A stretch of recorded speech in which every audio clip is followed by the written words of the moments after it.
At the end of my last video, I said I wanted to do a video about the electronically reprocessed stereo versions of Elvis's 1950s albums, and I said I hoped to have something positive to say about those albums. Now, unfortunately, I have listened to all those albums and there's nothing positive to say about any of them, so I'll see you next time. No, I'm only kidding. Actually, I do have some positive things to say about some of those albums.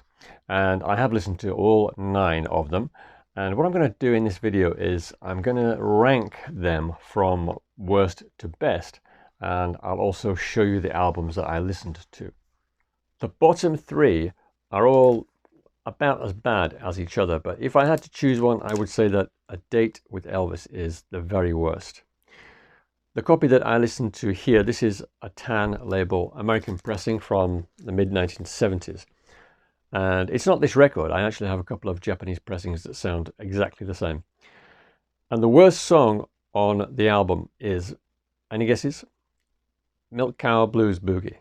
And it's a great song. I love the song, but this version, it doesn't sound good in this fake stereo format.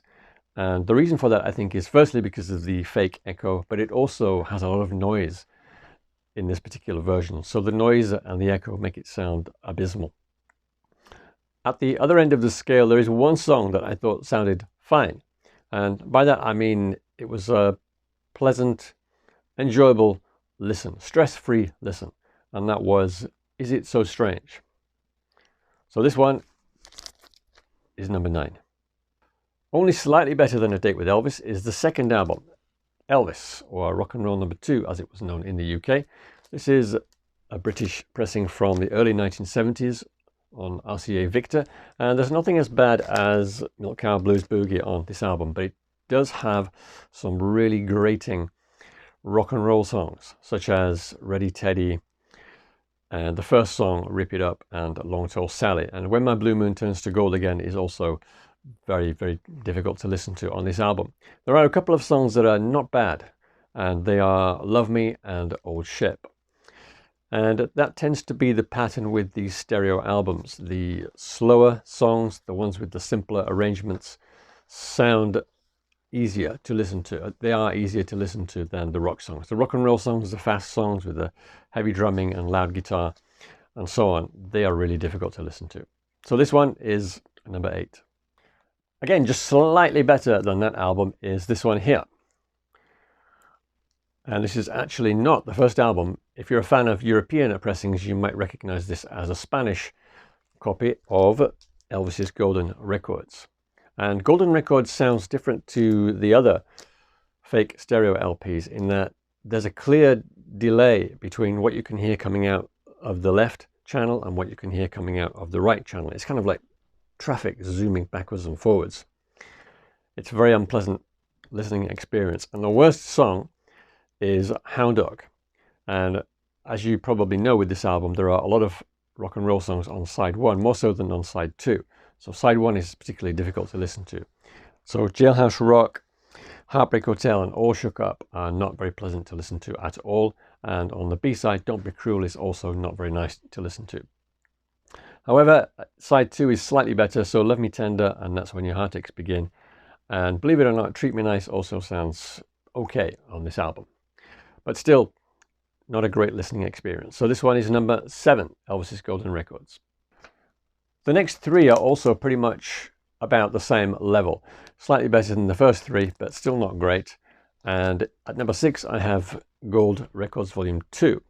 This is the first RCA pressing from Japan, so this one dates back to about 1969, and it's quite a rare album actually. And contrary to what I found with some of the other albums, the rock and roll songs or the rock songs are not that bad actually on this album.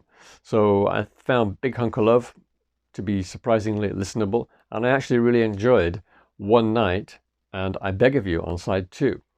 The most difficult songs to listen to were Wear My Ring Around Your Neck and I Got Stung. So not too bad this one. By no means great, but not too bad. So this one is at number 6.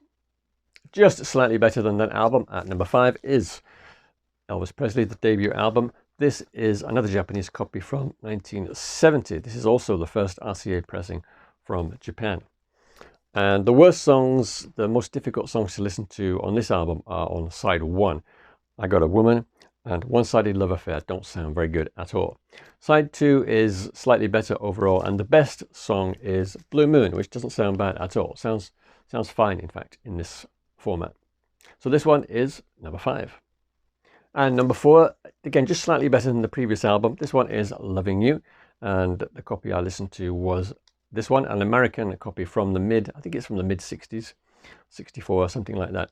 And once again, the worst song to listen to was another rock and roll song that's got a lot of living to do, and some of the slower songs were much better. So Loving You itself is not too bad, and Have I Told You Lately That I Love You is not too bad either. And there were 2 songs that I thought were fine. They were perfectly enjoyable songs to listen to. They were True Love and I Need You So. So once again, the ballads coming out on top. So this one is at number 4. The top 3 albums are all clearly better than the 6 we've looked at so far, and they range from the not bad to the pretty good. And at number 3 is King Creole. This copy that I listened to is another Tan label copy from America, dating back to the mid-1970s. And the hardest song to listen to on this album was definitely Steadfast, Loyal and True, despite it being a slow song with a simple arrangement. And the reason for that is because there's a lot of what they call splatter. There's a lot of S sounds, and they sound very hissy. So when Elvis sings the word steadfast, for example, you can also hear it on the mono version, but it's very, very exaggerated on this stereo version. So that's a very unpleasant song to listen to.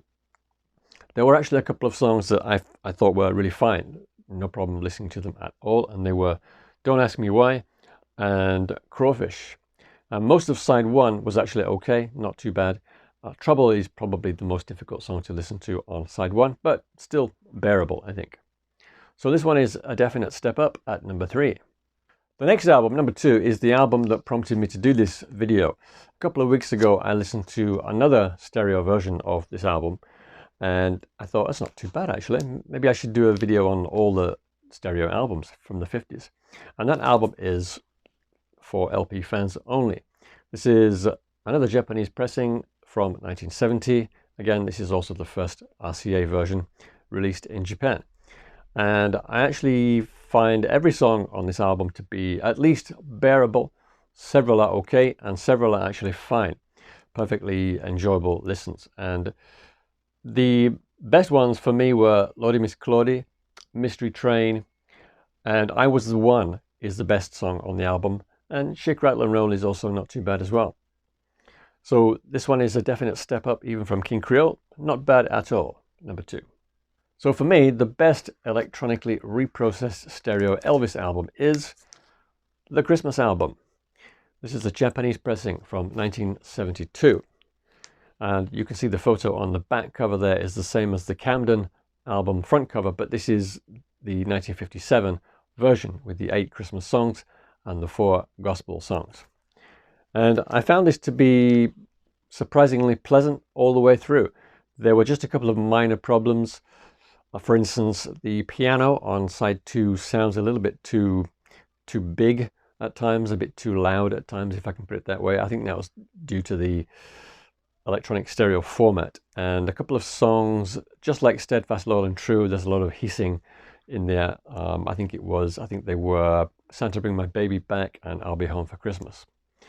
But otherwise, not bad at all. So if you only have a stereo copy of the Christmas album, don't be afraid to put it on this Christmas. Just enjoy it because it's not that bad. And there is something you can do about the other albums if you only have electronically reprocessed stereo versions. I found with my system here that if I turned the balance control all the way over to the left side, then it sounds pretty good. Even Golden Records sounds acceptable. So turn the balance all the way over to the left speaker, turn up the volume, and then it sounds pretty good. I don't know why, but if you turn it the other way to the right speaker, it doesn't sound as good. So those are my thoughts on these stereo albums. What do you think? Do you like them? Do you hate them? And what do you think of the rankings? Please let me know in the comments section below. Thanks very much. Cheers.